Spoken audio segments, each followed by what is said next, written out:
we are going to be going over the NRL draw. So the NRL has come out and said that basically here's round 3 and round 4. Where's the rest of it? I don't know. I'm not too sure why. However, I'm happy the sport's coming back, so I'm not going to complain too much. I'm not going to be complaining too much right now. As you guys know, May 28th is when the NRL's coming back. Also, we're hearing that the AFL's coming back with baseball as well. NFL's still going ahead. Basketball may be coming back very soon. Premier League, I hope doesn't come back because then Liverpool don't win the Premier League. But we're not going to talk about that today. This video, guys, we're going to be going over the draw and what we think about the opening 2 rounds that they've gone with, and we're going to be talking about basically what we're doing on the channel as well, because obviously it's been a very difficult couple of months where we haven't had any real sport to do. So we had the National Isolation League, and we're going to get into why that video didn't come out. But those videos will still come out, just not in National Isolation League. There'll be National Rugby League. We'll get into more of that in a second. Excited for some sport, mate. I'm just excited for some sport. I'm sick of sitting around every single day. You know, the podcasts are great. Doing the In the Sheds is great, fantastic. If it wasn't for the In the Sheds podcast that we have, and we also have a new channel, by the way. I'm going to pin the comment below for the In the Sheds podcast, where we're going to be moving all like clips and stuff, like smaller clips, on the In the Sheds podcast page. We're going to keep the regular full hour on here on Big House for the time being, but eventually, once we start getting a bit more of a subscriber base on the In the Sheds podcast YouTube channel, which is in the pinned comment below, then we're going to start moving everything over to that channel. Definitely go and subscribe to that one, because we're just going up, up, up. That January sale one was fantastic, and the NRL draft that's coming out on this Wednesday is just unreal. So definitely go and hit that subscribe button. But let's get talking about some rugby league, baby. Let's go. Okay, so the first round, which is round 3, there is still the opening 2 rounds, which unfortunately we had to keep, even though I'm a Titans fan, so I would prefer not to keep those. However, we did keep those 2. It is the more sensible option, and these are rounds 3 and 4. Now, my first question is, why only rounds 3 and 4? Like, it's fine. It's okay. I feel like it might be a thing like, okay, we're going to put these 2 rounds out, see how it goes, because obviously it is still quite up in the air about the longevity of the tournament. I believe it will go ahead, and I think it'll be okay. I think there will be a few instances, but I feel like we're just going to have to push through them. Obviously, all around the world, we're seeing all the different sports starting to really pop back up and come back into the foray. So I think that if an incident does arise, they're just going to have to push through it and find a way. I don't think they're going to cancel the league again. I don't think any sports will cancel again. I think unless it gets severe.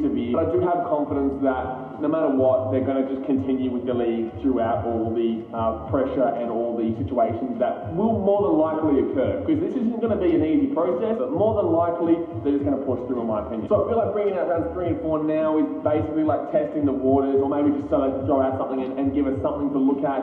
Probably won't see the rest of the draw until probably after the first round, or the week of the first round. I think that obviously it is taking quite a while to restructure. However, my question is, why didn't they just kind of use the same draw, unless you're playing a team for the first time in the final 6 rounds, between round 1 to 21 to 26, what was the point of restructuring it? Like, if you play all 16 or all 15 other teams in that first 20 rounds, I don't know, there could have been an instance where you didn't play a team for the first time until that final 5, 6 rounds, but if it wasn't like that, and every single team played in the first 20 rounds, I don't know why it would just kind of stay as it was.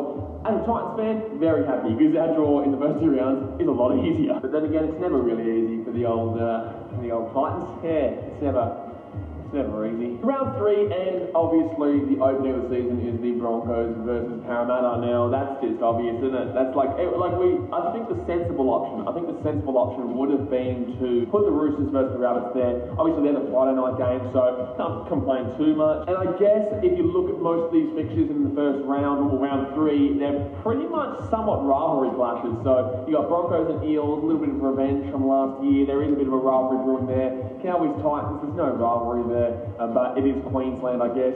Roosters, Rabbitohs, there's a huge rivalry there. Sharks, Tigers has something. Warriors, Dragons, not really.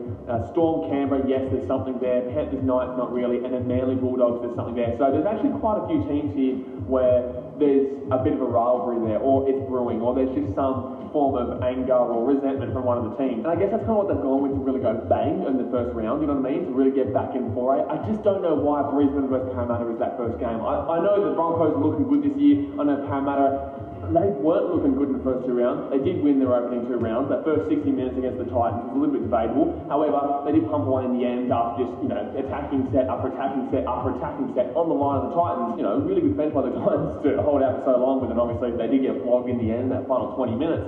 So I find it interesting that Broncos Eels got that opening game. I think the Roosters Rabbitohs probably should have, but you can't complain too much. But I'm pretty happy with that first round. I'm happy with how it's laid out, and I guess it is what it is. As a Titans fan, obviously, I feel like the Cowboys game and also the Tigers game is a lot easier than playing the Broncos, which we were meant to play, and then the Roosters the week after. So look, it's a really good option for the Titans here that they have at least winnable games. Like, not necessarily are they going to win, but they're a lot more winnable than it would have been if we were, say, playing the Broncos and the Roosters like we were originally meant to. Obviously, there's been a lot that's gone on in the last couple of months, right? So it's not going to be the same competition on a playing level as it normally would have been. There will be some hiccups. There will be lack of match fitness. There will be lack of preparation. There will be mind frames that will be completely different with people worrying about what's going on and just the whole worldwide effect that this pandemic and phenomenon has had. So although I'm very much looking forward to the opening of the season, there is going to be a lot that goes on that is going to, prove other teams better than other teams in regards to their mental effects on the game. It's not just about rugby league right now, it is about the effects from the outside world that will be coming in, and obviously the fact that they're worried that maybe another player from another team could get... I don't know. The point of the matter is that there is a lot more mental effects in this game now. It's not just about rugby league. So, the great teams from, say, Melbourne or Broncos or Roosters, Parramatta, even though Roosters started off pretty bad. The point of the matter is that these teams might not come out as red hot as you think because there will be a huge adjustment period. Now, another thing I'm going to say on this is this year, I don't know really if you want to win it. I don't know you want to win it, but I don't necessarily think if it's your first time, say with the Titans, we're not going to win it. But the point of the matter is that if it's your first time or you haven't won in a long time, no one's really going to class this year as a real premiership. There'll be an asterisk. I don't necessarily believe that the NRL itself will specifically put an asterisk like 2010, 2008, whatever, but the point remains that the fans won't necessarily see this as a genuine premiership, in my opinion, because of everything that's gone on. So if you do win it, I think it'll be fantastic. I really do. I think it'll be awesome. But there will be, from the fans' point of view, an asterisk on this season because there's been so much that's gone into it and will affect the other teams mentally, physically, and it's going to be different to what you would have assumed. Round 4, we obviously have the Broncos starting itself again. No surprises. Yeah, against the Roosters. It should be a good game, but the Broncos starting us off. Again, that's, The rest of the games are the Panthers versus the Warriors, Storm versus the Rabbitohs, Eels versus Manly. Fantastic game, that. That's going to be the game of the round. Cowboys, Sharks, Raiders, Knights, Titans, Tigers, and Bulldogs, Dragons. That looks like a pretty interesting round. There's nothing really that pops out onto the screen there besides that Parramatta versus Manly game. Obviously, that's a huge rivalry. I guess Broncos, Roosters. I guess the Wayne Bennett versus Craig Bellamy of Storm versus the Rabbitohs. But in reality, the Rabbitohs... they've been, I don't know about the Rabbitohs this year. I think they're good. I think they're going to play a team that can really challenge. But there is something missing there. So it'll be interesting to see how they go against the Storm. I have no idea how these teams are going to come out. I have no idea how these teams are going to come out and play. There could be teams that are terrible that come out and play great because they adjusted better. There could be teams that play great and come out bad because they didn't adjust well. Or we could see regular footy return. I don't know. No one really knows. I'm going to have to lean with the fact that it's going to be completely 50-50 at this stage. It really will come down to who has adjusted better to this break and who has been training no matter what. Like on the In the Sheds podcast, we spoke to Charlie Dixon, Jesse Parahi. People still need to train throughout this so that when they get back, they're still up to the same standards that they were beforehand. And I just want to know which teams have been the better trainers, which teams haven't been training as hard. Also, something I want to say in regards to the Latrell Mitchell incident. That is bullshit. Whoever came out with that article, and I'm not going to name a news source, but it is a news source, a frequent news source that people go to listen to genuine news. I don't know about that. I would boycott that news source, and I'm not going to say it because obviously that opens me up for being defamatory. But if you know what I'm talking about, I personally wouldn't be using such a news source that is deliberately trying to tear players down. We all know that he's just come back from a serious break. We all know that everyone has just come back from a serious break. We all know that he wasn't up to the pace. we all know that no one was up to the pace. Everyone would have struggled. So picking on Latrell Mitchell, it made you look stupid. Not Latrell Mitchell, because everyone came out and defended him, because that's what was right. Defending Latrell Mitchell was right. If he does something bad, then he does something bad. With the whole incident outside of the game that happened, that was bad. So you can slaughter him for that. But when it comes to coming back to training, no. Like, everyone was off pace. Everyone was getting back into it. It was difficult for everyone. But to wrap up for rounds 3 and 4, I'm happy with those rounds. I'm happy with the outlays, and obviously we get Thursday night, Friday night, Saturday night, Sunday, and Monday as well with the round 4. So that'll be good to have 5 days instead of just the regular 3 or 4, which is Thursday, Friday, Saturday, Sunday, or Friday, Saturday, Sunday. We get Thursday, Friday, Saturday, Sunday, and Monday on that second round, 4th round. So that's really good. I can't wait for that. Now moving on, what are we doing with this channel in regards to the return? Obviously we can't do our game day experience vlogs that we normally do. I am in Fiji right now and I can't get out of the country. So the point of the matter is that we are going to be focusing a lot on live stream. So that first round, we're probably going to live stream every single game because I'm excited as shit for the rugby league's return. I'm excited for any sport to return. So we're probably going to live stream every single game. Also, as you guys know, I do National Isolation League videos that you guys have been really enjoying for the past, well, since the NRL stopped. Obviously, with all your comments, I have noticed that you guys have noticed that there has been no National Isolation League video this week.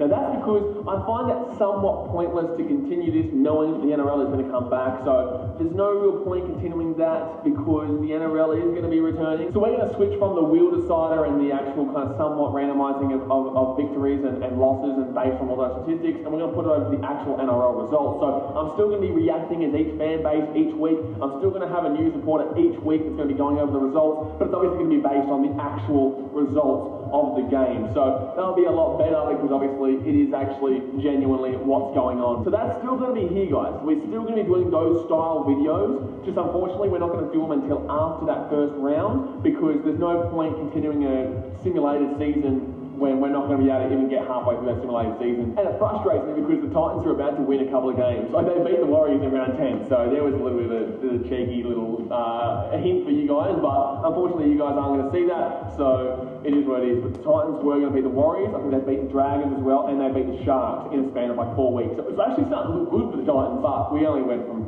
16th to 15th, so that's the Titans. See, that's pretty much everything that I wanted to talk about, all rugby league. So we're going to be doing a live streams for pretty much every single game. We've obviously got the National Rugby League isolation style videos that will be returning every Monday or Tuesday if there's a Monday night game, so we just have to wait for that last game of the round. And like I said, the In the Sheds podcast, definitely get around it if you haven't already. We had Jamie Soward on this week, we have the NRL draft on this week, we had Charlie Dixon a few weeks ago, we had Darcy Lussick talking about how he wants to punch up Nelson Asafa Solomon a couple of weeks ago. We've had Chasing Kangaroos Rugby League podcast. You know, we are just going from strength to strength with this podcast, and like I said, we do have that new channel for the In the Sheds podcast, which is in the comments below. I have pinned the comments of the In the Sheds podcast, so go and subscribe to that. This week, like I said, NRL draft, which is myself, Entertain House, the NRL roast, and Ladies Who League. We did a complete NRL draft from scratch, like an NFL NBA style draft, where if you take a player, no one else can take that player. I actually lucked out and got the first pick. Then it went to Ladies Who League, second pick, third pick was Entertain House, and fourth pick was the NRL roast. So it is a very fun video where we go through our entire 17 of obviously starters and bench plus coach. We have team names, we have captains, we have kickers, and you guys are going to vote for who the winner is through the In the Sheds Instagram page. So if you haven't gone and followed the In the Sheds Instagram page, you need to go and do that now because obviously you are going to be voting for who the winner is out of all 4 of us across the next week. So starting from Thursday, you guys are going to start to vote for the winners in a group stage format, and then we get to a final between 2 of the teams. So very exciting. Who do you think I took with the first pick? Let me know in the comment section below. But that is going to do it for today's video. I do hope you have enjoyed. If you have, please big thumbs up. So if you're enjoying this content, I know it's more of a kind of letting you know what's going on video, but I still hope you've enjoyed it. If you aren't subscribed yet, obviously go and subscribe. Hit that button right there. Hit the little ding ding ding ding ding button. Just go and hit the little ding-a-ling button, bell button. Gee, why am I saying button? It's bell. Ding-a-ling ding-a-ling bell. Just hit the bell. Go hit the bell, please. I can't say anything. And that's today, guys. Thanks for watching. Catch you later.